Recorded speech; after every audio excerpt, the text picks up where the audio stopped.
예, 이번 사건은 1990년 7월 24일 날 선고된 8군우 8224 판결입니다. 뭐, 그, 주제는 신의성실의 원칙 중에 모순 행위 금지 원칙에 관한 겁니다. 거의 앞뒤가 다른데 라고 되어 있는 것처럼 그 앞에 말하고 소위 말해서 뒤에 말하고 서로 모순이 되는 경우에 그때 이제 법은 어떻게 취급하고 있느냐라고 하는 겁니다. 처럼 이월 판례에 관해서 이제 이야기를 하기 전에 먼저 이 민법제 2조의 내용을 좀 살펴보자. 즉 신의성실의 원칙을 좀 살펴보자라고 하는 것인데요. 민법 2조 제1항에서는 권리의 행사와 의무의 이행은 신의에조차 성실히 하여야 한다. 이렇게 규정을 하고 있고 그 제2항에 가서는 권리는 남용하지 못한다. 이렇게 규정을 하고 있습니다. 그러면 신의 성실의 원칙, 즉 권리의 행사와 의무의 이행은 신의에조차 성실히 해야 한다. 이게 결국 신의 성실 원칙이라고 하는 것인데요. 결국 신의 성실 원칙이라고 하는 건 어떻게 보면 소위 사회생활에 있어서 어떤 도덕규범이죠. 도덕규범이다. 그리고 사회 공동체의 일원으로서 개인은 서로 상대방의 신뢰를 헛되이 하지 않도록 성의를 가지고 행동해야 한다. 뭐 그런 의미의 도덕규범 내지는 윤리규범 이렇게 이해할 수가 있을 겁니다. 그럼 이와 같은 도덕규범, 윤리규범이 민법 제2조에 규정이 됨으로써 소위 법규범화 됐다라고 하는 겁니다. 법규범화. 그럼 이와 같은 신의 성실의 원칙이라고 하는 이와 같은 도덕규범, 윤리규범이 법규범화 됨으로써 뭐 어떤 의미를 갖느냐라고 하는 것인데요. 사실 법이라고 하는 것이 사회 현상이 바뀌게 되면은 그 사회 변화에 대해서 어떻게 해요? 적절히 대응해 나가야 된다. 적절히. 근데 법이라고 하는 것이 그와 같은 사회 현상에 적절히 대응하기에는 좀 속도가 늦어요. 사실은 어떤 분 경화됐다라고 하고 한번 입법이 되면은 그 사회 현상을 따라가기는 굉장히 벅차다라고 하는 겁니다. 그래서 그럴 때 이 신의성실 원칙과 같은 이와 같은 소위 일반 규범, 일반 조항이 그와 같은 사회 현상에 사회 변화에 딱 따라갈 수 있게끔 법이 따라갈 수 있게끔 해주는 역할을 한다라고 하는 거죠. 그래서 사실 민법이라고 하는 것이 살아있는 법이다 이런 얘기를 많이 하는데 이와 같은 조항을 통해서 결국 신의성실과 원칙과 같은 이런 일반 조항을 통해서 그 사회 변화에 적절히 대응함으로써 어떻게 해요? 민법을 살아있는 법으로 만든다라고 하는 겁니다. 그게 또 가능하다라고 하는 거죠. 그래서 이와 같은 신의성실 원칙과 관련해 갖고 적용 범위라든지 기능이라든지 여러 가지 이야기가 있지만 또 판례도 많지만은 사실 신의성실 원칙이라고 이야기를 하지만 구체적으로는 그런 판례에 의해서 그 내용들이 다 만들어져 가고 있다라고 하는 겁니다. 근데 그러한 많은 내용 중에 여기서 말씀드릴 거는 판례에서 말씀드릴 건 그 구체적인 파생 원칙이라고 이야기합니다. 파생 원칙. 이와 같은 파생 원칙 네 가지에 관한 판례를 하나하나씩 아니면 두 개, 그 이상의 어떤 예를 들어서 이야기를 나눠보자라고 하는 겁니다.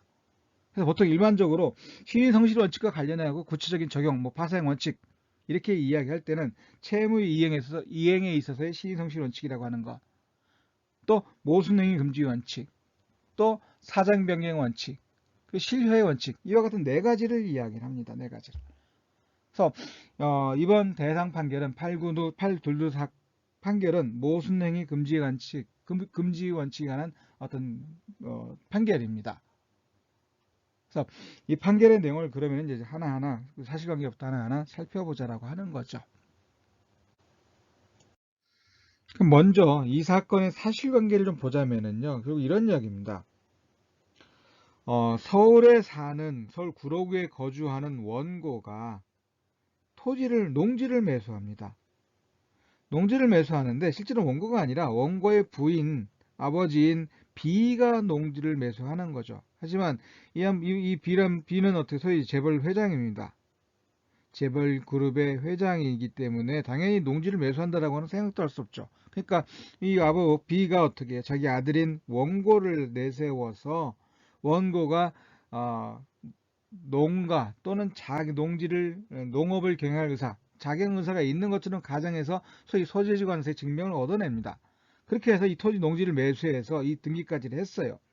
그런데 결국 아버지의 자금을 가지고 뭐 원고가 어떻게 해요? 결국 이제 또 농지를 매수해서 마치 자격 의사가 있는 것처럼 농지를 매수해서 등기를 했는데 결국 이와 같은 상황에서 세무서에서 어떻게 해요?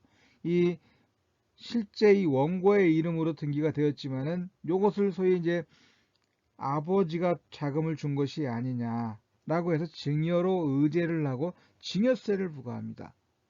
이렇게 증여세를 부과하니까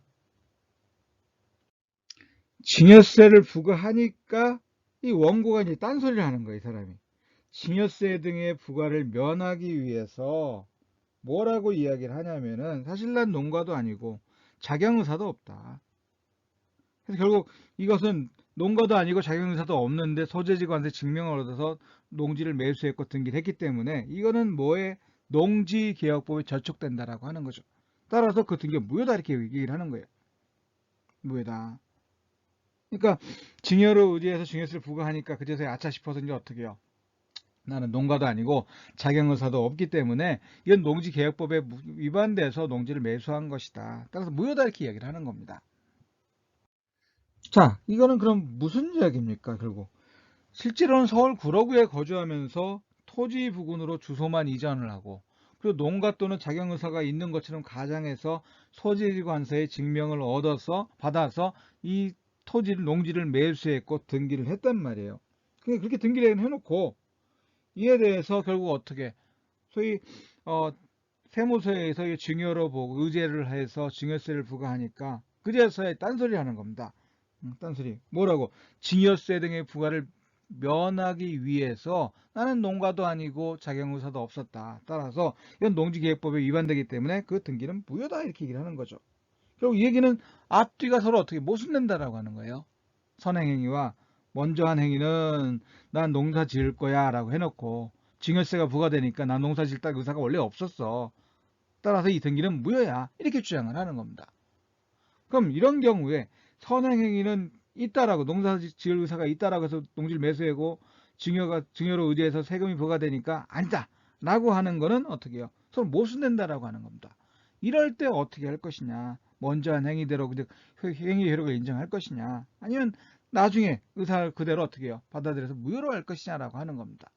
결국은 이런 경우에 먼저 한 행위, 선행행위와 나중에 한 행위는 서로 모순되기 때문에 먼저 한 행위, 선행행위에 의해서 발생한 신뢰는 보호되어야 한다라고 하는 거죠.